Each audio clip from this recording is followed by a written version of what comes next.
Hello everyone, you all are welcome to my channel Writer's Diary.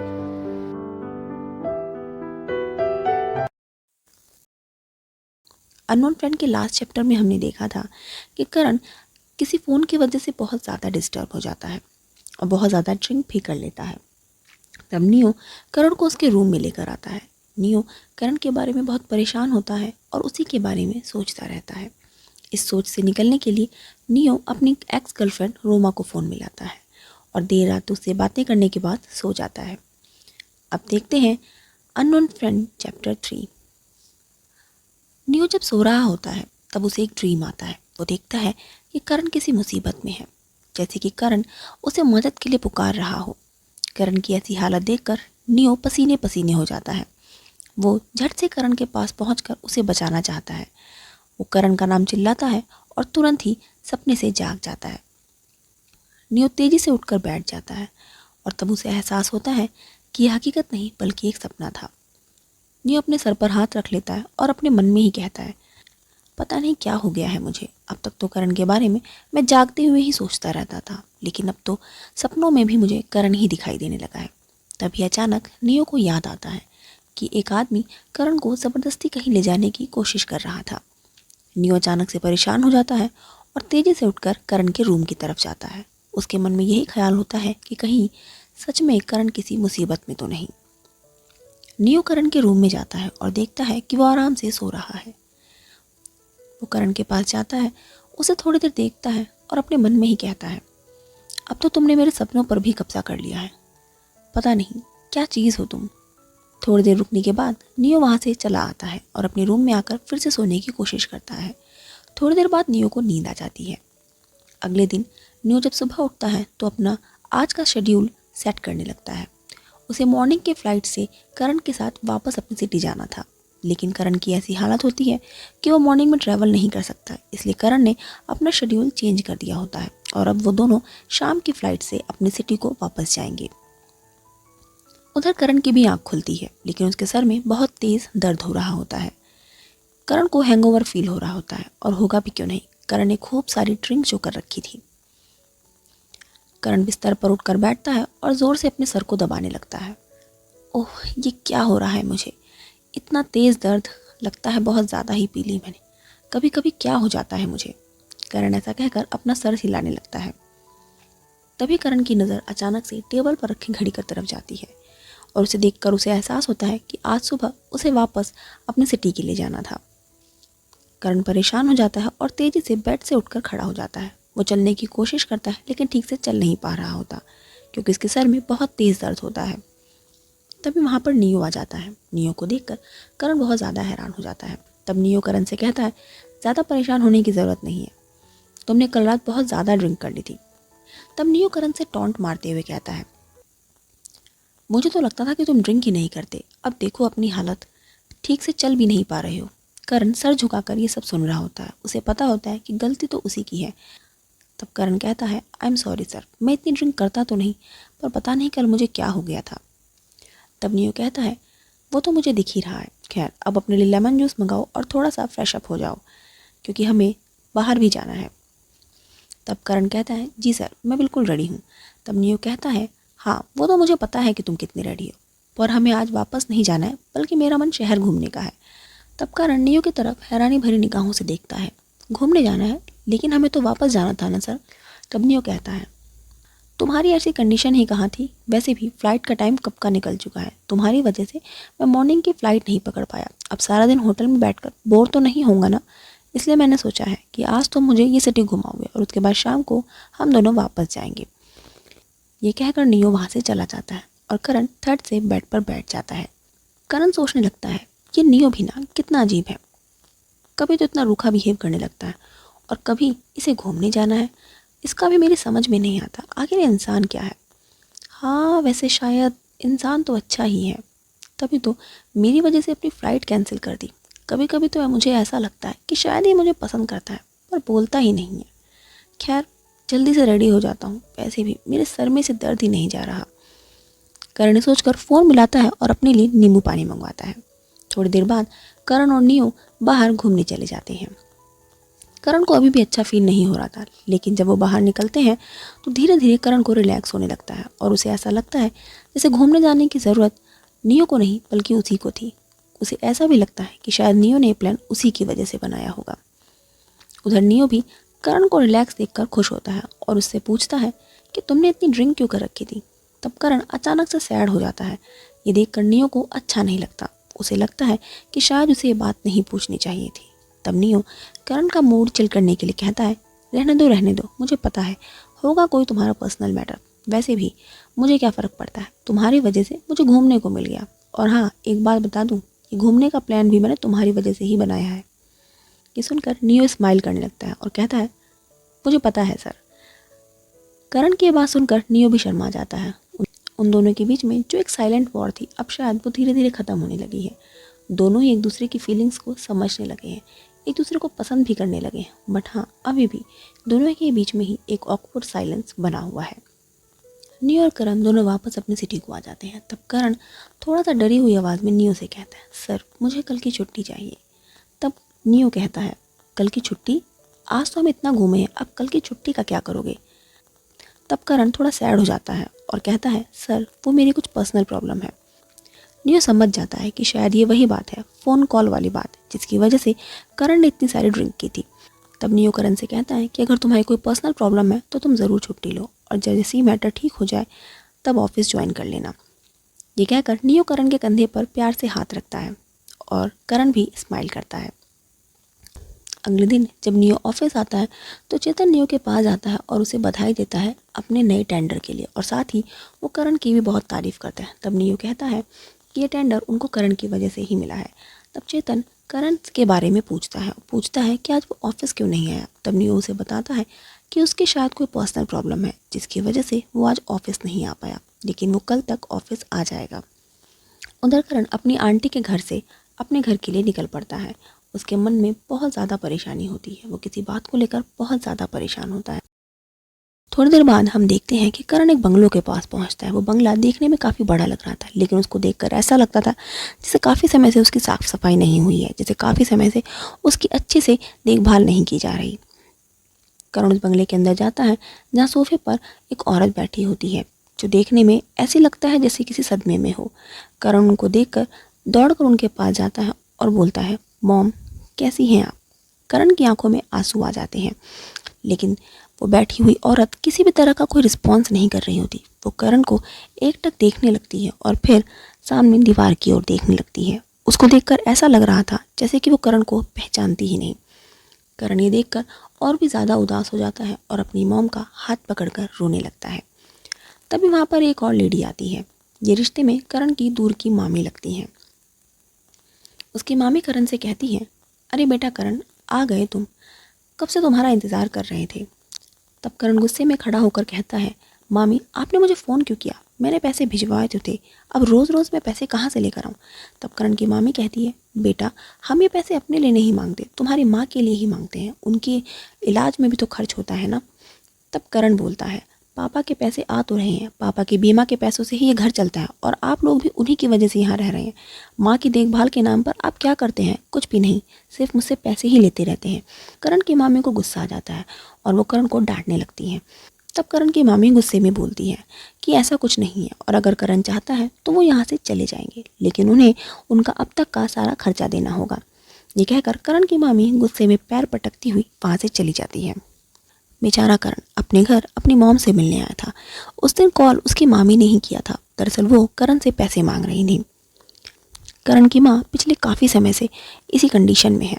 उनकी हालत ऐसी है कि वो अपने बेटे को भी नहीं पहचानती।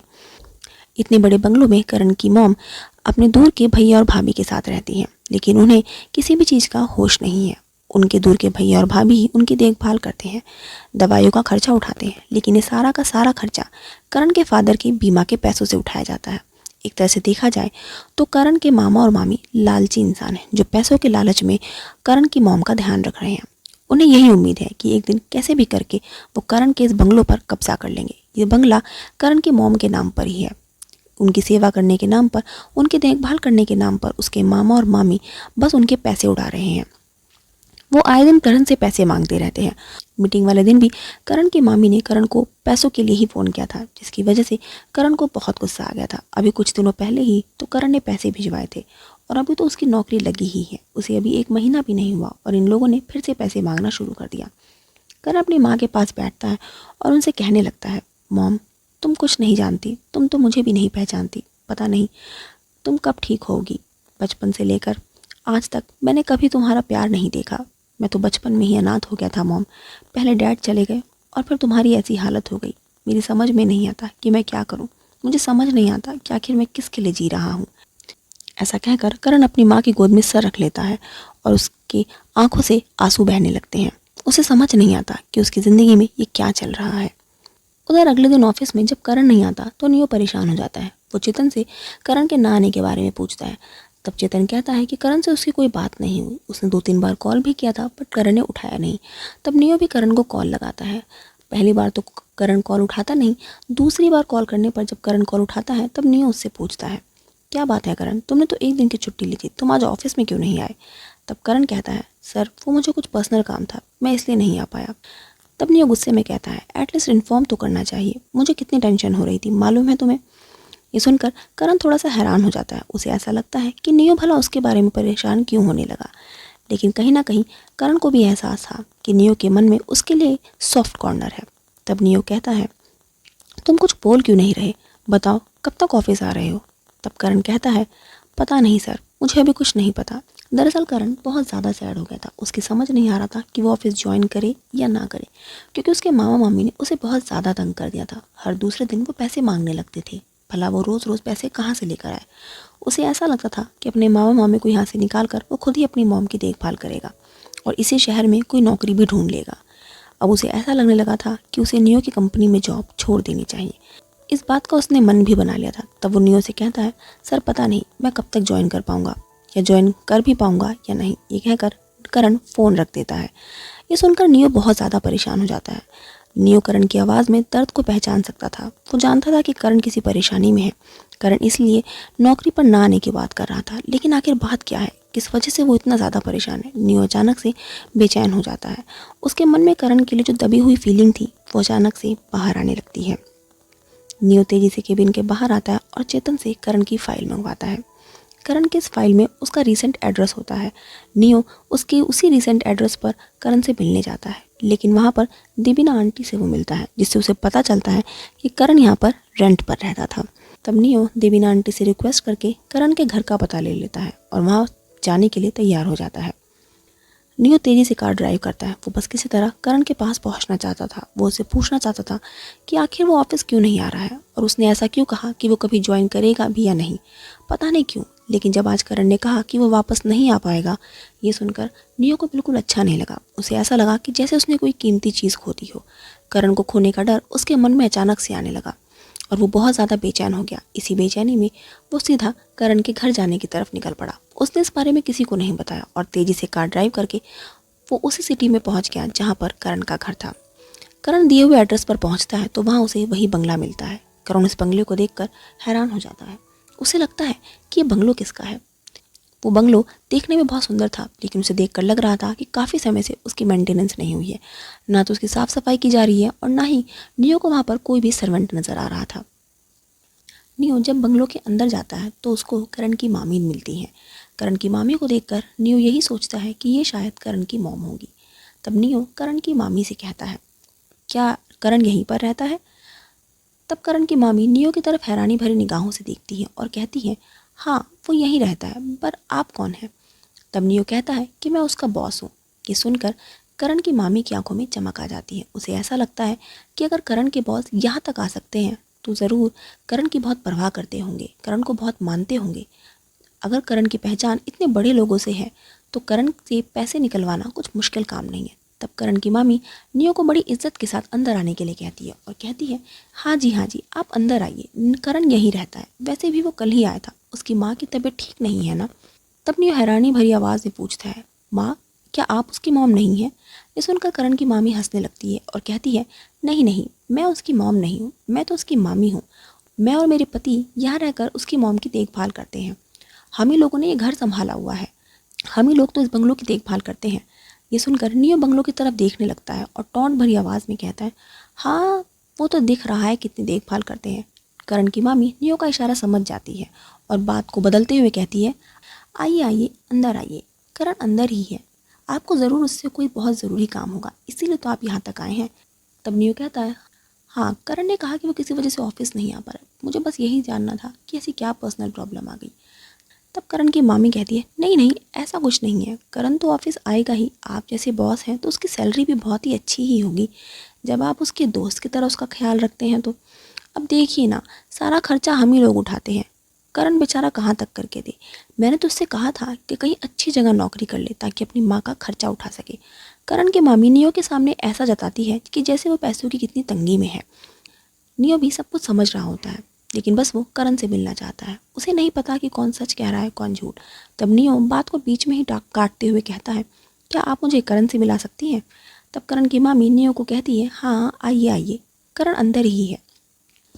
करण की मामी नियो को घर के अंदर तक ले आती है और फिर बाहर अपने हस्बैंड से मिलने चली जाती है। करण की मामी अपने हस्बैंड से कहती है, करण का बॉस आया है, देखने में तो बहुत मालदार लगता है, जब करण की इतनी परवाह करता है तो पैसे भी अच्छे ही देता होगा, अगर हम चाहें तो करण पर जोर देकर ज़्यादा पैसे निकलवा सकते हैं। वो दोनों इसी तरह की उधेड़-बुन में लगे रहते हैं।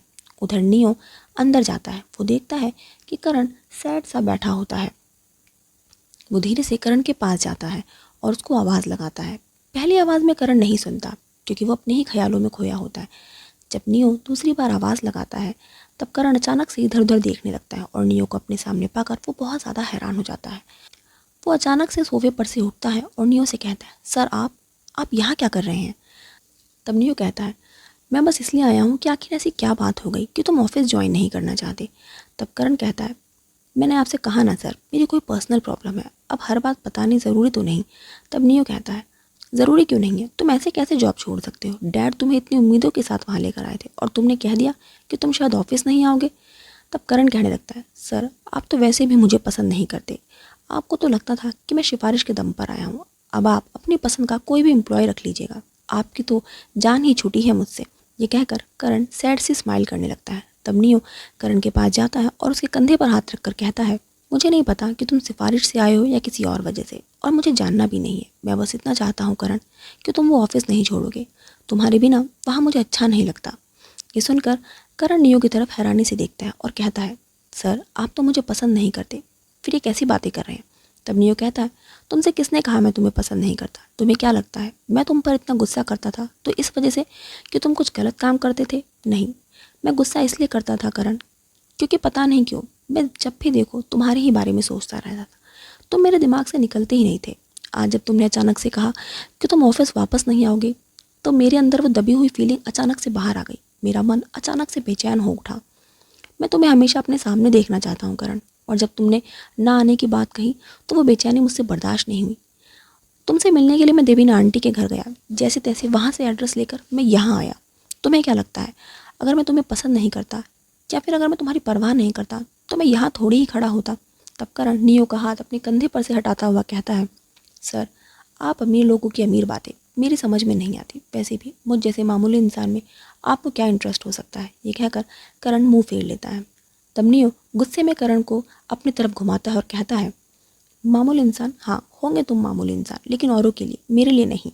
नियो करण के कंधे पर हाथ रखता है और उसे जोर से झटकते हुए कहता है, मेरी तरफ देखो करण, तुम्हें क्या लगता है मैं यहाँ क्यों आया हूँ, क्या तुम्हें मेरी आंखों में कुछ नज़र नहीं आता, मैं इतना बेचैन परेशान, क्या तुम्हें इससे कुछ फ़र्क नहीं पड़ता, तुम्हें नहीं पता कि मैं यहाँ क्यों हूँ, क्या तुम नहीं समझ सकते कि मैं अपना सारा काम छोड़कर सिर्फ तुम्हारे पीछे यहाँ तक चला आया हूँ और तुम मुझसे पूछ रहे हो कि मुझे क्या फ़र्क पड़ता है। करण हैरानी से नियो की बातें सुन रहा होता है। तब वो कहता है, सर आप ये क्या कह रहे हैं। तब नियो कहता है, मुझे नहीं पता कि तुम मेरे बारे में क्या सोचते हो, मैं बस इतना जानता हूँ कि मैं अपनी फीलिंग्स को और नहीं दबा सकता।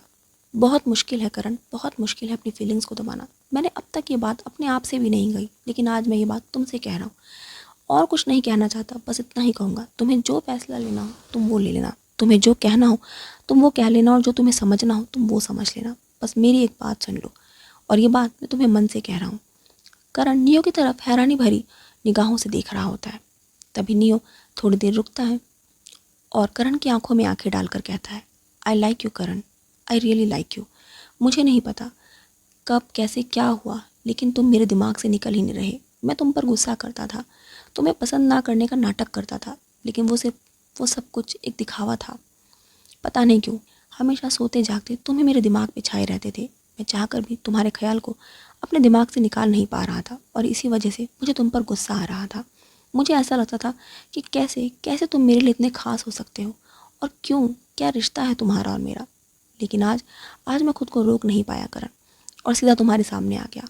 मुझे नहीं पता कि तुम क्या कहोगे, क्या फ़ैसला लोगे, लेकिन मुझे ऐसा लगता है कि अब मैं इस फीलिंग को और ना दबाऊं और जो सच है वो सामने ला दूं। क्योंकि इसके बाद इसका अंजाम जो भी हो, कम से कम मुझे इस बात का पछतावा नहीं होगा कि मैंने अपने मन की बात नहीं कही। क्योंकि कई बार अपने मन की बात कहना बहुत मुश्किल हो जाता है, लेकिन आज मैं हिम्मत करके तुमसे कह रहा हूँ करण, मैं तुम्हें पसंद करता हूँ। I really really like you. Neo जब ये कह रहा होता है तो उसकी आंखों में करण के लिए प्यार साफ झलकता है। करण भी ये सब महसूस कर रहा होता है। दरअसल करण भी कहीं ना कहीं नियो को पसंद करता है, लेकिन क्योंकि वो उसका बॉस है इसलिए वो कभी इन फीलिंग्स को अपने ऊपर हावी नहीं होने देता था। उसे भी लगता था कि नियो उसकी परवाह करता है।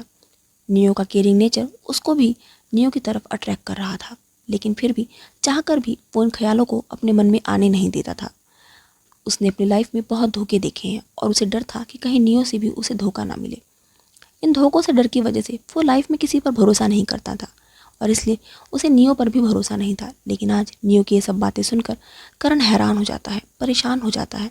उसे ऐसा लगता है जैसे उसी के मन की बात नियो ने उससे कह दी, लेकिन अभी भी उसकी हिम्मत नहीं होती कुछ भी कहने की। वो बस चुपचाप सा ये सब बातें सुन रहा होता है। तब नियो कहता है, करण, मैंने तुम्हें अपने मन की बात बता दी। मुझे नहीं पता कि तुम्हारी क्या परेशानी है, मैं बस इतना ही कहूँगा कि मैं तुम्हारे साथ हूँ और हमेशा तुम्हारे साथ रहूँगा। तुम्हें अगर कोई भी परेशानी हो तुम मुझसे कह सकते हो, तुम मुझसे बता सकते हो। मैं नहीं चाहता कि तुम्हें कोई तकलीफ़ हो, इसलिए आज से तुम्हारी परेशानी मेरी परेशानी है। तुम ना भी चाहो तो भी मैं तुम्हारी मदद करूँगा। अगर तुम रोकना चाहो तो रोक कर देख लो। ये कहकर नियो करण का हाथ पकड़ लेता है। वो करण का हाथ बहुत सॉफ्टली पकड़ता है और ऐसे पकड़ता है जैसे वो उसे छोड़ना ही नहीं चाहता। करण वो फीलिंग महसूस कर रहा होता है। उसे ऐसा लगता है जैसे कि नियो ही वो इंसान है जिस पर वो भरोसा कर सकता है। नियो ही वो इंसान है जो उसे इस दुख के समुंदर से बाहर निकाल सकता है। नियो करण के हाथ को अपने दोनों हाथों में लेकर एक सॉफ्ट सी किस उसके हाथ पर देता है और कहता है, आज तुमसे ये सब बातें कह के मुझे बहुत सुकून मिल रहा है करण। मैंने आज अपने मन की सारी बातें तुमसे कह दी करण, और मुझे ऐसा लगता है कि जैसे आज मुझे सबसे ज़्यादा सुकून मिला है। इतने समय से जो बोझ मेरे मन पर था आज वो बोझ हल्का हो गया। उस बोझ को मैंने उतार फेंका। मुझे नहीं पता तुम्हारा क्या फ़ैसला होगा, बस मैं इतना ही कहूँगा कि जो भी फ़ैसला हो कम से कम एक बार मेरे बारे में ज़रूर सोचना, और अगर थोड़ी सी भी फीलिंग तुम्हारे मन में भी मेरे लिए हो तो मुझे एक चांस ज़रूर देना। मैं तुम्हें निराश नहीं करूँगा, तुम्हें कभी दुखी नहीं होने दूँगा। ये कहकर नियो करण का हाथ छोड़ देता है और वहाँ से चुपचाप चला जाता है। करण की समझ नहीं आ रहा होता कि इन पलों में आखिर उसके साथ हुआ क्या। उसे यकीन नहीं हो रहा होता कि नियो उससे मिलने के लिए यहाँ तक आया था। वो कुछ देर तक सदमे की हालत में खड़ा रहता है। वो नियो के जाने के रास्ते की तरफ देखता रहता है और मन में सोचने लगता है कि आखिर नियो ने क्या कह दिया, मैं इसको सच मानूं या ना मानूं। करण भी कहीं ना कहीं नियो की तरफ अट्रैक्ट है। करण भी कहीं ना कहीं चाहता है कि कोई उसके साथ हो, और जब भी वो ऐसी इमेजिनेशन करता है नियो का ही चेहरा उसके सामने आता है। लेकिन अब तक वो इन चीज़ों को एक्सेप्ट नहीं कर रहा था, क्योंकि वो जानता था कि वो एम्प्लॉय है और नियो एम्प्लॉयर। भला उसका रिश्ता कैसे हो सकता है, उनके बीच तो दोस्ती भी नहीं हो सकती। लेकिन फिर भी नियो का नेचर, नियो की आदतें और नियो की टीजिंग करने वाली बातें उसको हमेशा ही नियो की तरफ खींचती थी। लेकिन कभी भी वो अपने दोनों के बारे में सोचने की हिम्मत नहीं जुटा सका। लेकिन आज ये क्या हो गया, नियो ने खुद ही अपने आप आकर सारी की सारी बातें कह दी। वो सब बातें जो शायद करण कहना चाहता था लेकिन कभी कहता नहीं, क्योंकि उसे पता है कि ये रिश्ता कभी मुमकिन ही नहीं है। करण ये सब सोच ही रहा होता है, तभी उसे ऐसा लगता है कि उसे नियो पर भरोसा करना चाहिए या नहीं। करण को भरोसे में हमेशा धोखा ही मिला है, इसलिए वो नियो पर भी भरोसा नहीं करना चाह रहा था। लेकिन नियो की वो आंखें उसने देखी थी, उन आंखों में करण के लिए जो प्यार था वो उसने देखा था। वो भला उन्हें कैसे झुटला दे। करण के कुछ समझ नहीं आ रहा होता। वो अपने रूम में जाता है, जहाँ वो देखता है कि उसकी मॉम सोफे पर बैठी होती है। उसकी मॉम दीवार पर लगी तस्वीर देख रही होती है, जो नियो के फादर, नियो की मॉम और नियो की बचपन की तस्वीर होती है। वो अपनी माँ के पास जाता है, उनका हाथ पकड़ता है और उनकी गोद में सर रखकर बैठ जाता है। वो अपनी माँ से कहता है, पता नहीं माँ, आज ऐसा क्यों लग रहा है जैसे सब कुछ मिलकर भी मैंने सब कुछ खो दिया। पता नहीं क्यों मेरे नसीब में आखिर क्या है। बचपन से ही अनाथ की तरह ज़िंदगी जी रहा हूँ, और आज अगर प्यार के कुछ पल मिले भी तो वो भी ऐसे लगते हैं जैसे मेरे नहीं पराए हैं। मुझे समझ नहीं आ रहा कि मैं इस चीज़ को एक्सेप्ट कर भी पाऊँगा या नहीं। मुझे कुछ समझ नहीं आ रहा माँ, मुझे कुछ समझ नहीं आ रहा। ये कहकर वो अपनी माँ के गोद में सर रख के रोने लगता है। उधर नियो, जो अपने मन से अभी अभी तूफान को निकालकर बाहर आया होता है, तेजी से अपनी कार चलाकर वापस अपने शहर की तरफ जाने लगता है। उसके मन में यही चल रहा होता है कि उसे ये हिम्मत कहाँ से मिली कि उसने करण के सामने अपने मन की बात रख दी। लेकिन कहीं ना कहीं उसे तसल्ली भी होती है, इस बात की तसल्ली कि उसने जो भी किया शायद ठीक ही किया। इतने समय से उसके मन में जो बात दफन थी उसने वो सामने ला दी, उसने वो जाहिर कर दी उसी के सामने जिसके लिए वो ये सब दिन रात सोचता रहता था। नियो को ऐसा लगता है कि उसे अपनी मॉम से बात करनी चाहिए। वो अपनी मॉम को फ़ोन मिलाता है और उनसे कहता है कि वो उनसे मिलने आ रहा है। थोड़ी देर बाद ही नियो अपनी मॉम के घर पहुंच जाता है। दरअसल नियो के मॉम और डैड अलग अलग रहते हैं। नियो अपने फादर के पास रहता है और उसकी मॉम अलग रहती है। नियो के मॉम नियो को आया देखकर बहुत खुश होती हैं, लेकिन तभी वो नियो का उतरा हुआ चेहरा देखती है और उससे पूछती है कि आखिर उसे क्या हुआ है। नियो अपने मॉम से कहता है कि उसे कोई पसंद है। नियो की मॉम ये सुनकर बहुत खुश हो जाती है। तब नियो थोड़ा सा सीरियस फेस बनाता है और कहता है कि उसे लड़की नहीं बल्कि कोई लड़का पसंद है। ये सुनकर नियो की मॉम बहुत ज़्यादा हैरान हो जाती है और सच कहें तो वो गुस्से में आ जाती है। तब वो नियो से कहती है कि ज़रूर उस लड़के ने उसका दिमाग ख़राब किया हो। तब वो नियो से कहती है कि तुम क्या बोल रही हो नियो, मुझे लगता है कि उस लड़के ने तुम्हारा दिमाग ख़राब कर दिया है। वो लड़का ज़रूर तुम्हारे पैसों के पीछे होगा। भला ऐसा भी कुछ होता है? हमारी फैमिली में ऐसा किसी ने नहीं कहा, मैंने आज तक ऐसा नहीं सुना। और तुम ये कैसे कह सकते हो कि तुम्हें कोई लड़का पसंद है? मुझे तो लगता है कि ज़रूर उस लड़के की कोई चाल है। तुम मुझे उसका नाम बताओ, मैं अभी उसको ठीक करती हूँ। ये सुनकर नियो अपनी मॉम से कहता है, मॉम ये आप कैसी बातें कर रही हैं? मुझ पर भला कोई क्या चाल चलेगा? मैं आपसे अपनी फीलिंग्स कह रहा हूँ। हम किसी को पसंद करते हैं या किसी से प्यार करने लगते हैं तो क्या हम इसमें जेंडर देखते हैं? प्यार तो हमें किसी से भी हो सकता है ना मॉम। तब नियो की मॉम उसे समझाते हुए कहती है, नहीं बेटा ऐसा नहीं होता, ये नॉर्मल नहीं है। कि तुम क्या बोले जा रहे हो? मुझे ऐसा लगता है कि तुम्हें रेस्ट की ज़रूरत है। अपने पिता के साथ रहकर तुम्हारा दिमाग ख़राब हो गया है। तब नियो गुस्से में आ जाता है और अपनी मॉम से कहता है, मुझे लगा था कि आप मुझे समझेंगी, लेकिन आप तो मुझे समझना ही नहीं चाहती। क्या आपको सिर्फ ये मैटर नहीं करता कि मेरी फीलिंग्स क्या है? क्या आप जानना नहीं चाहती कि मैं कैसा फील कर रहा हूँ? आपको बस इस बात की पड़ी है कि लोग क्या कहेंगे या फिर ये नॉर्मल है या नहीं है। कम से कम एक बार मेरे मन की बात तो सुनिए, कम से कम एक बार मेरे मन की बात तो समझिए। तब नियो की मॉम कहती है, जब भी कोई इस तरह की बातें करने लगता है तो समझ लो कि उसका दिमाग ठीक नहीं है। तुम्हें भी कुछ ना कुछ प्रॉब्लम हो गई है, शायद इसी वजह से तुम ये सब बातें कर रहे हो। नियो की मॉम नियो के पास आती हैं और उसके सर पर हाथ फेर कर कहने लगती हैं, नियो बेटा उस लड़के का तुम मुझे नाम बताओ। मुझे ऐसा लगता है कि तुम ज़रूर किसी की चाल का शिकार हो गए हो। लोग पैसों के लिए कहीं तक भी गिर सकते हैं, कुछ भी कर सकते हैं। लगता है मेरा बेटा भी किसी के चक्कर में फंस गया है। तब नियो अपनी माँ का हाथ हटाते हुए कहता है, मॉम मुझे आपसे ये उम्मीद नहीं थी, कम से कम आप मेरी बात तो सुनिए। मैं किसी को पसंद करता हूँ, मेरी फीलिंग्स क्या हैं आपने कभी जानने की कोशिश भी नहीं की। आज जब मैं आपसे अपनी मन की फीलिंग्स कह रहा हूँ तो आप उसमें भी कमियाँ निकाल रही हैं। आपने कभी इंटरेस्ट नहीं लिया कि मुझे कौन पसंद है और कौन नहीं। जब मुझे लड़कियां पसंद आती थी तब भी आपको यही लगता था कि लड़कियां मेरे पैसों के पीछे हैं। मैंने कभी किसी रिलेशनशिप को सीरियसली नहीं लिया। तब नियो की मॉम कहती है, वो तो इसलिए नहीं लिया क्योंकि तुम खुद भी सीरियस नहीं थे।